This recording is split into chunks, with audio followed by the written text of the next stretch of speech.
हम डिस्कस कर रहे हैं chapter biotechnology principles and processes. So देखिए, ये मैंने शब्द अंडरलाइन किया है, प्रिंसिपल्स एंड प्रोसेसेस। तो इसको समझाने के लिए एक थोड़ा सा एक इनोवेटिव काम करते हैं, थोड़ा अनकन्वेंशनल काम करते हैं। तो मैं आपके सामने एक हाइपोथेटिकल एक एक्सपेरिमेंट डिजाइन करता हूं और उसकी मदद से इस बायोटेक्नोलॉजी में, रिकॉम्बिनेंट डीएनए टेक्नोलॉजी में क्या क्या प्रिंसिपल्स एंड प्रोसेसेस इन्वॉल्व होते हैं उनके बारे में एक बेसिक आइडिया हम लोगों को लग जाएगा। So because it is a concept based programme. So इस तरह से अगर एक एक्सपेरिमेंट को डिजाइन करेंगे तो फिर हम उसके प्रोसेसेस को बड़ी आसानी से समझ पाएंगे।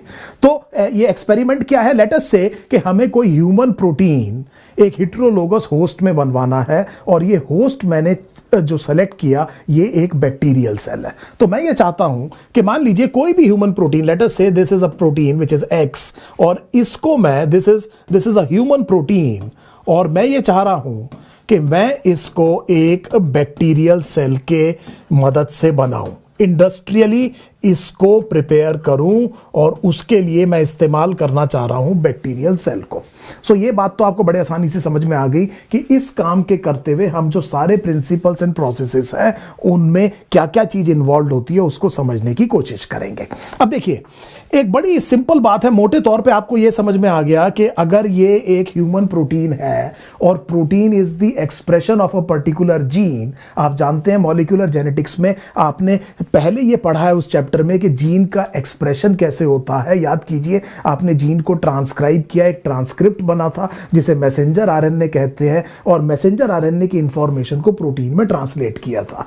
तो जीन पे इंफॉर्मेशन लिखी है, लास्ट में बना क्या? प्रोटीन। दो प्रोसेसेस बीच में इन्वॉल्व हुए, एक को आपने कहा ट्रांसक्रिप्शन, एक को आपने कहा ट्रांसलेशन, और वो जो प्रोटीन बना वो इस जीन का एक्सप्रेशन है। इतनी बात आपको समझ में आ गई। मॉलिक्यूलर जेनेटिक्स से ही आपको यह बात पता है कि ये रिकॉम्बिनेंट डीएनए प्रोसीजर्स इसलिए पॉसिबल हो रहे हैं। आप एक ह्यूमन जीन को बैक्टीरियल सेल में ट्रांसक्राइब और ट्रांसलेट करा के एक्सप्रेस करेंगे तो वो ह्यूमन प्रोटीन ही बनाएगा, कोई नया प्रोटीन नहीं बनाएगा। The protein expressed by this gene will be the same, क्योंकि उस चैप्टर में आपने पढ़ा है कि जेनेटिक कोड यूनिवर्सल है। सो इसका मतलब यह हुआ कि जिस पर्टिकुलर कोडोन का मतलब एक particular amino acid human cell में है, वही जो अमीनो एसिड है वो कोडेड होता है उसी कोडोन के द्वारा एक बैक्टीरियल सेल में भी। That is why it is possible, नहीं तो हम इस काम को नहीं कर सकते थे। सो अब मुझे समझ में आ गया कि मुझे करना क्या है। सो अब देखिए, अब आप थोड़ा सा दिमाग लगाइए कि इस काम को कैसे करें। सबसे पहले आपको, क्योंकि ह्यूमन प्रोटीन को बैक्टीरियल सेल के अंदर आपने करना है, तो इसका मतलब आपको वो जीन ढूंढ के निकालनी पड़ेगी ह्यूमन सेल से जिसका एक्सप्रेशन ये प्रोटीन है। पहला काम तो ये है। सबसे पहले तो आपको ये डोनर डीएनए से आपको सबसे पहले वो जीन निकालनी पड़ेगी जिसका एक्सप्रेशन ये प्रोटीन है जो आप अपने एक्सपेरिमेंटल सेटअप में बनाना चाहते हैं। पहली बात तो बिल्कुल क्लियर हो गई, ये बात आपको बहुत अच्छे से समझ में आ गई।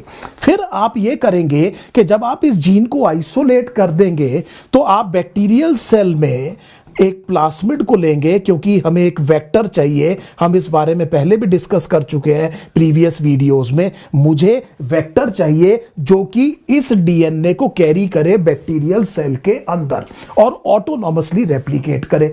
तो मैंने क्या चूज कर लिया? प्लास्मिड को चूज कर लिया। और मैं क्या करूंगा कि इस जीन को, इस डीएनए को इस प्लास्मिड में इंसर्ट करूंगा। मुझे इसके लिए इस डीएनए को भी कट करना पड़ेगा, प्लास्मिड डीएनए को भी कट करना पड़ेगा। इसकी बेसिक्स हम आगे देखेंगे। और फिर आप इस जीन को इस प्लास्मिड के अंदर इंसर्ट करके जो डीएनए बनाएंगे उस डीएनए को आप रिकॉम्बिनेंट डीएनए कहेंगे। सो आप इसको क्या कहेंगे? रिकॉम्बिनेंट डीएनए कहेंगे। इसकी वजह से ये जो जीन है ये इनकॉर्पोरेट हो जाएगी प्लास्मिड के अंदर, और ये प्लास्मिड जो है ये रिकॉम्बिनेंट डीएनए बन जाएगा। मुझे उम्मीद है ये बड़ी सिंपल बात, बड़ा logical. So let us not not run into it, हम बहुत तेजी से करने की कोशिश नहीं करते, धीरे धीरे करते हैं। तो लॉजिकल स्टेप मुझे समझ में आ गया कि अब मुझे ये करना पड़ेगा। फिर मुझे ये जो रिकॉम्बिनेंट डीएनए है इसको बैक्टीरियल सेल के अंदर पहुंचाना पड़ेगा, क्योंकि ये बैक्टीरियल सेल जो है ये होस्ट का काम करेगा। और मैं ये चाहता हूं रिकॉम्बिनेंट डीएनए प्रोसीजर में, मैं बार बार आपसे कह रहा हूं, मैं चाहता हूं कि मैं ये जो मेरा एलियन डीएनए है जिससे मुझे मेरा डिजायर्ड प्रोडक्ट चाहिए, इसको क्लोन करना चाहता हूं, इसकी मल्टीपल आइडेंटिकल कॉपीज बनाना चाहता हूं, और इसीलिए मैं इसको इंट्रोड्यूस कर रहा हूं। और मैं ये चाहता हूं सबसे पहले इसका नंबर बहुत तेजी से क्या करे, इंक्रीज करे। और इसीलिए मुझे एक होस्ट की जरूरत पड़ेगी, और होस्ट के अंदर ये जो प्लास्मिड है जो कि वेक्टर की तरह काम कर रहा है वो रेप्लिकेट करेगा। और रेप्लिकेट करेगा तो क्योंकि उसके अंदर इनकॉर्पोरेटेड मेरी जीन है वो भी रेप्लिकेट होगी, इसकी मल्टीपल कॉपीज बनेगी, और इसी को मैंने आपको बताया था कि हम क्लोनिंग कहते हैं। अब सवाल ये उठता है कि एक जीन आपने यहां से उठाई, सो दैट मींस ये जीन आपने निकाली होगी ह्यूमन सेल से, और इसको आपने इंट्रोड्यूस कर दिया एक बैक्टीरियल सेल में। सो आपने इसको किस में इंट्रोड्यूस कर दिया, बैक्टीरियल सेल में। तो आप मेरे से ये पूछ सकते हैं कि सर हमने एक सेल से निकाल के जीन दूसरे सेल में डाल दी। याद कीजिए बैक्टीरिया यूनिसेलुलर ऑर्गेनिज्म है पर सेल तो है। सो आपने एक ह्यूमन सेल से निकाल करके ये जीन कहां पर डाल दी है, एक बैक्टीरियल सेल में। तो इसका फायदा क्या है, क्यों किया आपने ऐसा? ये जीन यहां पर भी काम कर रही थी, ये भी एक सेल है, ये भी एक सेल है, तो आपने निकाला क्यों? सो इसका आंसर ये है कि देखिए ये यूकैरियोटिक सेल है, इसका जो rate of replication is much slower than the bacterial cell. आप जानते हैं आइडियल कंडीशन में, क्योंकि आप ये एक्सपेरिमेंट अपनी लैब में कर रहे हैं तो आप आइडियल कंडीशंस प्रोवाइड करेंगे, और आप जानते हैं एक्सपोनेंशियल ग्रोथ में एक ई कोलाई जैसा बैक्टीरिया अगर उसे आइडियल कंडीशंस प्रोवाइड होती हैं तो हर 20 मिनट में एक बार डिवाइड करता है, और कुछ ही घंटे में आपके पास मिलियंस ऑफ कॉपीज हो सकती हैं। सो क्योंकि rate of replication prokaryotic cell का replication rate of eukaryotic cell से कहीं ज्यादा है, तो इसलिए मैं इतनी मेहनत कर रहा हूं कि मैं एक सेल से निकाल के इसको दूसरे सेल में डाल रहा हूं। और यहां पर मुझे बैक्टीरियल सेल का एडवांटेज ये है कि मेरे रिकॉम्बिनेंट डीएनए प्रोसीजर का एक पार्ट जिसमें मैं बहुत तेजी से मेरे इंसर्टेड डीएनए की मल्टीपल कॉपीज बनाना चाहता हूं, ये बड़ी आसानी से मैं अचीव कर लूंगा। सो आपको यह समझ में आ गया कि आपको इस रिकॉम्बिनेंट डीएनए को किस में डालना पड़ेगा, बैक्टीरियल सेल में। अब हर एक बैक्टीरियल सेल इस प्लास्मिड को पिकअप नहीं करेगा, और याद करिए इस प्रोसेस को हम कहते हैं ट्रांसफॉर्मेशन। सो अगर आपने इस डीएनए को बैक्टीरियल सेल के अंदर पहुंचा दिया तो आप बैक्टीरियल सेल को ट्रांसफॉर्म कर देंगे। यहां पर मैं आपको फिर मॉलिक्यूलर जेनेटिक्स में याद दिलाना चाहूंगा ग्रिफिथ एक्सपेरिमेंट। ग्रिफिथ वो साइंटिस्ट था जिसने प्रोसेस ऑफ बैक्टीरियल ट्रांसफॉर्मेशन को डिस्कवर किया था। अब याद रखिए कि बैक्टीरियल ट्रांसफॉर्मेशन सेक्सुअल रिप्रोडक्शन नहीं है, it is a method of actually lateral gene transfer. So lateral gene transfer का मेथड है, और अगर कोई सेल कहीं बाहर से अपने एनवायरमेंट से डीएनए को पिक करता है तो वो ट्रांसफॉर्म हो जाता है। जैसे ग्रिफिथ के एक्सपेरिमेंट में जो लाइव आर था वो लाइव एस में ट्रांसफॉर्म हो गया था। याद करिए मॉलिक्यूलर जेनेटिक्स, बैक्टीरियल सेल में लेटरल जीन ट्रांसफर के दो तरीके और हैं। एक तरीका आप याद कीजिए ट्रांसडक्शन वायरस के थ्रू, और दूसरा तरीका याद कीजिए सेक्स पाइलाई जो बनती हैं बैक्टीरियल कॉन्जुगेशन। ये जो तीनों तरीके हैं ये एक्चुअली लेटरल जीन ट्रांसफर के हैं। सो अब हमने ये कहा कि जरूरी नहीं है कि हर एक बैक्टीरियल सेल क्या करे, पिकअप कर ले डीएनए को। तो मुझे उस बैक्टीरिया को सेलेक्ट या स्क्रीन करना पड़ेगा जिसमें मेरा ये रिकॉम्बिनेंट डीएनए पहुंच गया है। देखिए मैं एक टेक्नोलॉजी की बात कर रहा हूं, मैं एक इंडस्ट्री लगा रहा हूं, मुझे इंडस्ट्रियल प्रिपरेशन करना है, और इंडस्ट्रियलिस्ट हमेशा अपनी कॉस्ट को कम करने की कोशिश करेगा। आप सारे बैक्टीरियल सेल को आप कल्चर करने की कोशिश नहीं करेंगे, उसमें बहुत से बैक्टीरियल सेल में हो सकता है ये रिकॉम्बिनेंट डीएनए ना हो, it will be a wastage of resources, it will be very very time consuming, it will add more complications with a huge bacterial population, so it will be a wastage of resources. तो आपको वो bacterial cell ढूंढ के निकालना है जिसे आप transform कर पाए, और इसके लिए आप कुछ प्रोसेसेस इस्तेमाल करेंगे जिसे कुछ केसेस में आप सिलेक्शन कहेंगे, कुछ केसेस में आप स्क्रीनिंग कहेंगे। और जब आपने उनको ढूंढ के निकाल दिया, जब आप पक्के तौर पे ये पहचान गए कि ये वो बैक्टीरियल सेल है जिसमें रिकॉम्बिनेंट डीएनए प्रोसेस है, अब आपको जीन को क्लोन कराना है। आप जानते हैं प्लाज्मिड ऑटोनॉमसली रेप्लिकेट करता है, जीनोमिक डीएनए के साथ में उसको कोई भी इंफॉर्मेशन नहीं चाहिए, कोई भी उसको आदेश नहीं चाहिए अपने आप को रेप्लिकेट करने के। इसके पास अपना ओरिजिन ऑफ रेप्लिकेशन या ओराई है, और बड़ी आसानी से ये बहुत तेजी से अपने आप को क्या कर सकता है, रेप्लिकेट कर सकता है। हम ये भी देख चुके हैं कि कुछ प्लाज्मिड्स जो है मल्टीपल कॉपीज, उनकी ओराई ऐसी होती है कि पर बैक्टीरियल सेल मल्टीपल ओराई को सपोर्ट करते हैं, and it is always good, क्योंकि आप बहुत कम टाइम में क्लोन करना चाहते हैं। इसीलिए अब आप इनको सेलेक्ट और स्क्रीन करने के बाद में बड़ा सिंपल है, आप इसको कल्चर करेंगे। इस बैक्टीरिया को जिसमें रिकॉम्बिनेंट डीएनए है उसको कल्चर कीजिए, उसको अनलिमिटेड न्यूट्रिएंट्स दीजिए, और वो बहुत तेजी से रेप्लिकेट करेगा। सेल जब डिवाइड करेगा बैक्टीरियल सेल, आपका प्लाज्मिड भी रेप्लिकेट करेगा, और आपकी जो जीन है जो आपने इंट्रोड्यूस करी है इस प्लाज्मिड के थ्रू, इस वेक्टर के थ्रू, वो भी बहुत तेजी से रेप्लिकेट करेगी।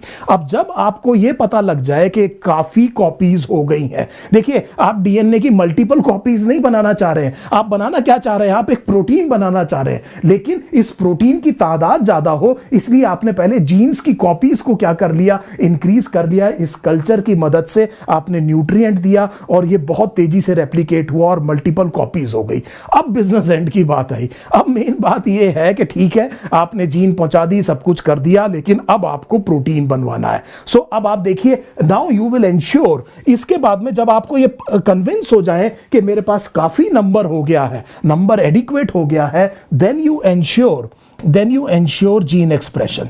तब आप जीन एक्सप्रेशन को एंश्योर कीजिए। दैट मींस आप चाहते हैं कि ये ट्रांसक्राइब हो और ट्रांसलेट हो, और जब ये ट्रांसक्राइब और ट्रांसलेट होगी तो ये ह्यूमन प्रोटीन बनेगा। ये मैं आपको पहले भी बता चुका हूं। इसकी वजह यह है कि जेनेटिक कोड क्या है, यूनिवर्सल है। सो जब आपने जीन एक्सप्रेशन को क्या कर दिया, आपने एक्सप्रेस कराना इंश्योर कर दिया, उसके बाद में बहुत सिंपल काम आपको यह करना है। कहने के लिए सिंपल है, मैं क्योंकि आखिरी स्टेप की तरफ जा रहा हूं, उतना आसान नहीं है। हम देखेंगे इसमें क्या क्या होता है। अब आप ये देखेंगे, और देखिए इस जीन एक्सप्रेशन को इंश्योर करने के लिए ये जो प्रोटीन है, क्योंकि आप इंडस्ट्रियल लेवल पर प्रिपरेशन कर रहे हैं, तो छोटे छोटे कंटेनर्स नहीं होंगे, बड़े बड़े वेसल्स हो सकते हैं, और यहां पर आप यूज करेंगे बायो रिएक्टर, और हम इस प्रोसेस को कहेंगे कि हमारे प्रोटीन का बायो सिंथेसिस हो रहा है। और जब ये सिंथेसिस हो गया तो मुझे उसके बाद में उसको सेपरेट और प्यूरिफाई करना है।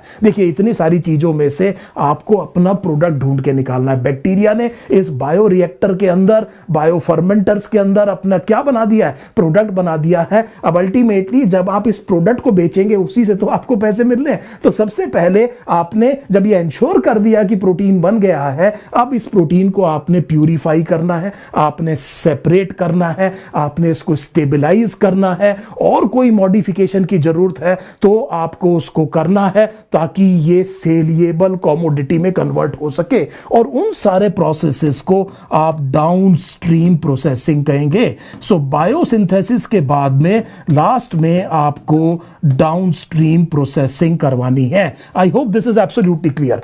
सो अगर मैं इसको नट शेल में बात करूं, हम ये चाह रहे हैं कि एक ह्यूमन प्रोटीन एक बैक्टीरियल सेल में बनवाए। हमने बैक्टीरियल सेल इसलिए चूज किया क्योंकि बैक्टीरियल सेल का रेट ऑफ रेप्लिकेशन काफी ज्यादा है।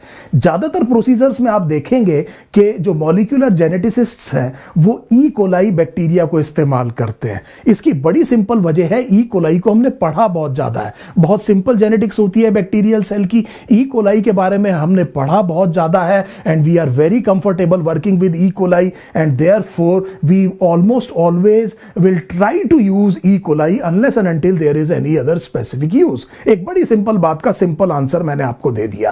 अब आपके सामने यह है कि आपने एक ह्यूमन प्रोटीन को बैक्टीरियल सेल में बनाना है। सबसे पहले तो आपको ह्यूमन सेल से उस जीन की कॉपी चाहिए जिसे आपने क्लोन करके एक्सप्रेस करके जिसका एक्सप्रेशन वो प्रोटीन है जो आप बनाना चाहते हैं। सो शुरुआत तो यहां से हो गई। आपको you will have to obtain a copy of gene from the donor DNA. So जब आपके पास ये चीज आ जाएगी तब आपको बैक्टीरियल सेल में इस कॉपी ऑफ जीन को जो कि आपने डोनर डीएनए से आइसोलेट की है उसको कैरी करने के लिए वेक्टर चाहिए। क्योंकि हम एक्सपेरिमेंट में बैक्टीरियल सेल इस्तेमाल कर रहे हैं तो ये वेक्टर प्लास्मिड होगा। फिर आपको रिकॉम्बिनेंट डीएनए को क्रिएट करना पड़ेगा, कट करना पड़ेगा प्लास्मिड को और लाइगेट करना पड़ेगा ये जो फॉरेन डीएनए है, जो ह्यूमन डीएनए है, ताकि एक रिकॉम्बिनेंट डीएनए बन सके। इस काम को करेंगे। जब रिकॉम्बिनेंट डीएनए बन जाएगा तो फिर आपको उसको बैक्टीरियल सेल के अंदर पहुंचाना पड़ेगा। सो इसका मतलब आप बैक्टीरियल सेल को ट्रांसफॉर्म करेंगे। ये सिंपल शब्दों का मतलब समझिए। अब आप बैक्टीरियल सेल को ट्रांसफॉर्म कर रहे हैं और जब आप ये कर चुकेंगे तब आपको उस बैक्टीरियल सेल्स को ढूंढ के निकालना पड़ेगा जिनके अंदर ये रिकॉम्बिनेंट डीएनए पहुंच गया है जो कि ह्यूमन जीन को कैरी कर रहा है। इसके लिए आप सिलेक्शन करेंगे या स्क्रीनिंग करेंगे। जब आप सेलेक्ट या स्क्रीन इनको कर लेंगे उसके बाद में बड़ा सिंपल काम यह है कि अब आपको इनको कल्चर करना है और कल्चर करना है बैक्टीरिया में, अनलिमिटेड न्यूट्रिएंट्स देने हैं। आपका मकसद यह है कि बहुत तेजी से आपकी जो जीन है उसकी कॉपी, उसकी मल्टीपल कॉपीज हो जाए। आप जीन को क्लोन करना चाहते हैं, एक मेन पार्ट आपके रिकॉम्बिनेंट डीएनए प्रोसीजर का। जब आप इंश्योर हो गए कि काफी ज्यादा क्या हो गया है, क्लोन हो गया है, एडिक्वेट नंबर आ गया है, तब आपने जीन एक्सप्रेस कराना है क्योंकि वो प्रोटीन इस जीन का एक्सप्रेशन होगा। Then you ensure gene expression. और जब आपको लगता है कि जीन एक्सप्रेस हो गया तो वो प्रोटीन बन रहा होगा। आप जानते हैं जेनेटिक कोड यूनिवर्सल है, तो उस प्रोटीन को आपने सेपरेट और प्यूरिफाई और उसको स्टेबलाइज करके और भी कुछ चीजें जो उसमें मॉडिफिकेशन करनी है ताकि वो यूजेबल और सेलिएबल प्रोडक्ट बन सके, तो आपको डाउनस्ट्रीम प्रोसेसिंग करनी है। तो मुझे उम्मीद है कि ये ओवरऑल व्यू जो है ये आपकी समझ में आया होगा। आगे आने वाले वीडियोस में हम हर एक स्टेप की बारीकी को देखेंगे और बड़े धीरे धीरे इसको समझने की कोशिश करेंगे कि ये किस तरह से किया जाता है। Thank you so much.